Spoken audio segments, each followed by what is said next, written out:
Bonjour, bienvenue dans ce hashtag Mon Premier Café. Aujourd'hui, on va parler d'un sujet, c'est les travaux que les locataires réalisent dans un appartement. Est-ce que mon locataire a le droit de réaliser n'importe quels travaux dans mon appartement? Eh bien, non, il n'a pas le droit de réaliser n'importe quels travaux dans l'appartement, puisqu'il est certes chez lui, mais il est donc dans un logement loué et il doit respecter certaines règles. Non. Qu'est-ce que le locataire a le droit de faire? Eh bien, c'est simple. Si jamais le locataire a envie de repeindre les murs, il peut le faire. À partir du moment où il reste dans des couleurs correctes. Ça veut dire que si le mur était blanc et qu'il a envie de le transformer en vert pâle ou en bleu, ou qu'il a envie de changer les couleurs de plusieurs pièces, il peut le faire à partir du moment où ça reste dans les domaines du renouvelable. Par contre, si jamais il veut faire une pièce en noir laqué et une autre en jaune fluo, ça ne va pas être possible. Et il va falloir qu'il remette en état avant la sortie, si jamais il tient à son dépôt de garantie. Qu'est-ce qu'il a le droit de faire autre chose? Il a le droit évidemment de percer des trous dans les murs pour mettre des étagères ou pour mettre des meubles, à condition bien évidemment de reboucher et de mettre un petit coup de peinture.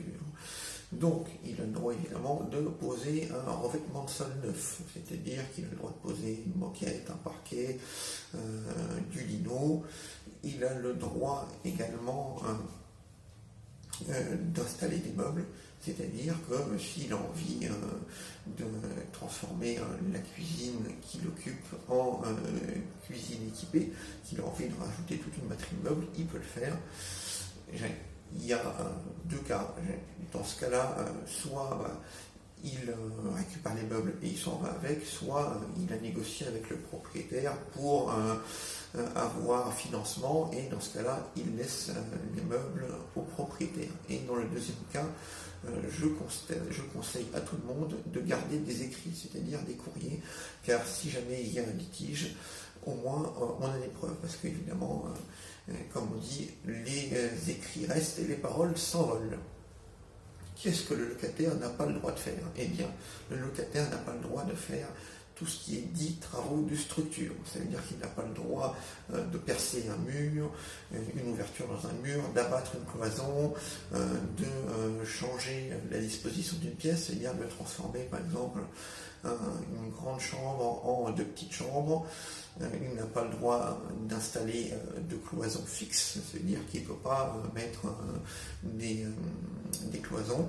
Il ne peut pas transformer l'usage d'une pièce, c'est-à-dire changer une salle de bain en espace d'habitation, et transformer une chambre en un espace de salle de bain en faisant des travaux, même s'il est fait tout seul, sans l'autorisation évidemment du propriétaire, car si le propriétaire l'autorise, le locataire pourrait même transformer en totalité l'appartement à partir du moment où il a l'accord du propriétaire et que un accord financier a été trouvé, voire même pas d'accord du tout, pas d'accord financier du tout, même, mais à partir du moment où il a un accord, il peut tout effectuer.